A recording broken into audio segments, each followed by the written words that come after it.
Roth IRA versus traditional IRA. What are the differences and which one is better? I have some opinions on it, so in this video, we're going to talk about it. Hey money nerds, I'm Jared with an A, and on this channel, we talk about all things personal finance and investing. Before we dig too deep into it, I want to explain what an IRA actually is so we're all starting on the same page. An IRA stands for Individual Retirement Account. Now this is a retirement investment account that all Americans have access to as long as you earn taxable income. I'm going to go all Uncle Jared on you for a minute here. This is not an account you pull money from willy-nilly. You should only plan on using this money for when you're actually retired. This is not, I repeat, not a short-term investment account. This is not the account you use when an emergency pops up. And this is definitely not the account you consider a get-out-of-jail-free card. You do not, under 99% of circumstances, remove money from this account once you put money into it. In my opinion, everyone should be contributing money to their IRA every single year, even if you have access to a 401k through your employer. Okay, Uncle Jared's speech over. An IRA is not an actual investment. For example, like a share of Apple stock or something like that. Those would be considered equities. An IRA is an account that you deposit money into whenever you want. Now, once the money is in the account, you choose how you'd like to invest it and what you want to invest it into. If you don't choose to do anything with that money, then it'll just sit there, collect dust, and eventually lose value over time due to inflation. As of 2017, a little over 1/3 of households actually invest in some sort of individual retirement account. Now, I think that that's because most people don't even know what it is or don't even realize they have access to one. A traditional and Roth are both self-directed. That means that you have to go out and open the account, choose your investments, and invest money on your own. This isn't anything like an employer-sponsored 401k where they have the account created for you and all ready to go. One of the first steps is to choose an investing app or platform to open an account with. Now, there are so many out there to choose from that I know it can be kind of difficult to decide which one is right for you. This has come up multiple times over the past couple of months with people that I've talked to. So, to help you out with deciding which one is best for you, I put together a free resource that'll help you evaluate all of your options. I'll tell you how to get it later in the video. If you need help making sure you're not paying too much in fees, then check out Bloom. It's a free 401k and IRA analyzer tool that'll look through your portfolio to make sure that you're not overpaying in fees, and will also check to see if there are any hidden fees you're being charged. I tried them out and was extremely impressed with the results. It felt good kind of letting someone else take a quick look at my 401k and IRA portfolio. Link to run the free analyzer on your 401k and IRA is in the description. The first thing you need to be aware of is that the amount you can contribute each year is the exact same for both. Starting in 2020, you have the option to invest up to $6,000 per year for traditional and Roth. If you're 50 years or older, then you'll be able to contribute $7,000 per year. The biggest difference between a Roth and a traditional are how they're actually taxed. A traditional IRA is not taxed when money is deposited into the account, into that IRA, but it is when you withdraw the money or take it out of the account once you're in retirement. So essentially, the taxes paid are deferred to a later date. With a Roth IRA, the money you deposit into the account is already taxed. So you're paying taxes right up front there. Now, because you pay taxes up front, you do not have to pay taxes ever again on this money once you reach retirement and start pulling money from the account. Just to recap, since you don't pay taxes on money going into a traditional IRA, you will pay taxes on the money you put into the account, plus all of the investment gains when you take money out. On the other hand, once money is deposited into a Roth IRA, you will never pay taxes on any investment gains. There are income limits involved with using a traditional or Roth IRA that you should know about. Now, this is going to be a deal breaker for some of you, so pay attention. Do me a huge favor and Hulk smash that thumbs up button. With the traditional, if you are single and your modified adjusted gross income is $65,000 or less, then you're eligible for a full deduction on the amount that you invest. If it's more than $65,000 but less than $75,000, then you can receive a partial deduction on the amount that you invest. If your income is any more than that, then you cannot deduct any of your contributions. If you're married, filing jointly, and your modified AGI is $104,000 or less, then you'll receive a full deduction up to the amount you contribute. If your income is more than that $104,000 but less than $124,000, then you'll receive a partial deduction.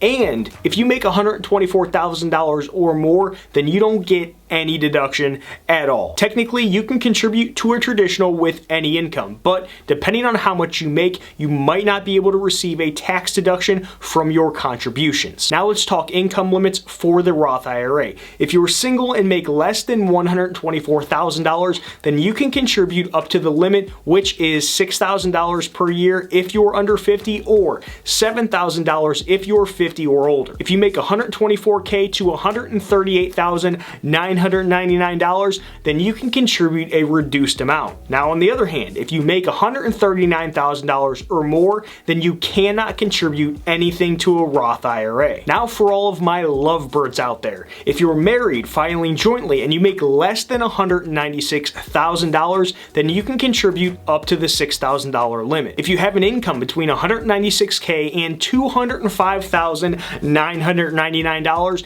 then you can contribute a reduced amount. Anything above that, and you cannot contribute a darn thing. For all my high income earners, don't worry. If you are a high income earner and you don't qualify for a Roth IRA, but you still want to contribute to a Roth IRA, then you can get around those income limits by using a backdoor Roth IRA. This is basically where you contribute money to a traditional IRA, then convert that money to a Roth IRA. Now, I am simplifying this process because you will pay taxes on the conversion, and there's some other rules that you need to follow. So if you are interested in doing this type of thing, then please talk to your accountant. But someone with a high income might want to convert this money from a traditional to a Roth so they can avoid what we're about to talk about next. And that's something called required minimum distributions, aka RMDs. This is where you're forced to start withdrawing money from your IRA account at a certain age. With a traditional IRA, you have to start withdrawing money at age 70 and a half. Now, if I had to guess, I'm sure that this is mainly because the IRS allowed you to hold off on paying taxes on this money for a long time. So now they want you to give them some of that money back through the taxes that you pay when you withdraw from the account. With a Roth IRA, there are not any required minimum distributions for you to ever worry about. Since you paid taxes on the money when it went into the account, you can keep all of your money invested for however long you want. So basically, forever. If you're someone who wants to put some of your $6,000 per year into a traditional and some into a Roth, then you can do that with no problem. There are no rules against it as long as you meet the income rules we talked about before. Fun fact, as of 2017, 35% of households contributed to a traditional IRA, while 36% contributed to a Roth IRA, and 20% actually contributed to more than one type of IRA, so both. Alright, so you've been investing for years and years into your IRA, so when can you actually take money out? At this time, you're able to access your IRA accounts without getting hit by a 10% penalty and pay taxes on that money you withdraw once you reach the age of 59 and a half. But there is a way to get around this. Sorry to break it to you, but for a traditional IRA, there is no way around this. Since the money you contributed wasn't taxed when you put it in, you'll be taxed and pay a penalty if you try to take the money out early. But with a Roth IRA, you can actually withdraw all of your contributions before the age of 59 and a half without paying any taxes or any penalties. Here's an example. If you were single and you've been contributing $6,000 per year for the past 10 years, then you would have contributed a total of $60,000. Now, if you've had $40,000 worth of gains in your Roth IRA over that time frame, then your total account balance would be $100,000 because $60,000 plus $40,000 equals $100,000. At any point in time before the age of 59 and a half, you can withdraw that $60,000 of contributions without paying taxes and a 10% penalty. As long as you don't touch the $40,000 in gains before 59 and a half, then you'll avoid all the taxes and penalties. I've heard of people using their Roth IRA contributions as their quote-unquote emergency fund, and if that's what you want to do, then okay, go for it. But I'm of the opinion that you should not do this. You should leave your Roth IRA money invested so it can grow. The more of your contributions you take out, the less less money that's invested to grow even more over time. Even though this is an option, you should pretend like you cannot touch any of your Roth IRA money until at least the age of 59 and a half. If you are under the income limit, then I am pro Roth IRA for everyone every single day of the week. But whether you choose a traditional or a Roth IRA is all going to be dependent on what you think your tax rate will be once you retire. Some people who prefer a traditional will tell you that they'd rather invest in that type of IRA so they have the option to figure out what to do with the taxes once they retire. So I totally understand their point of view. For me, there are way too many unknowns when it comes to what the tax rate is actually going to be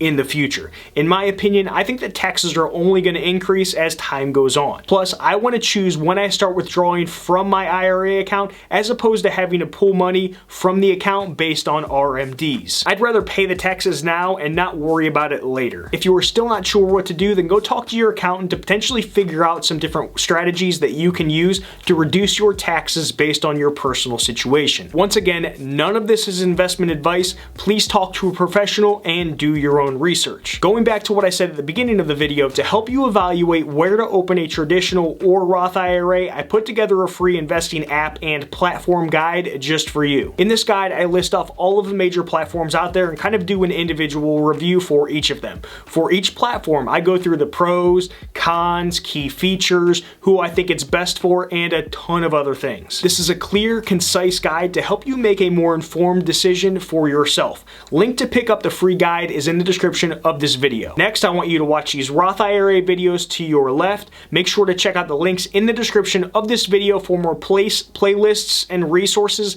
to help you out with all of your personal finance and investing needs. Make sure to Hulk smash that thumbs up button, and I'll see you in the next one, friends. Adios.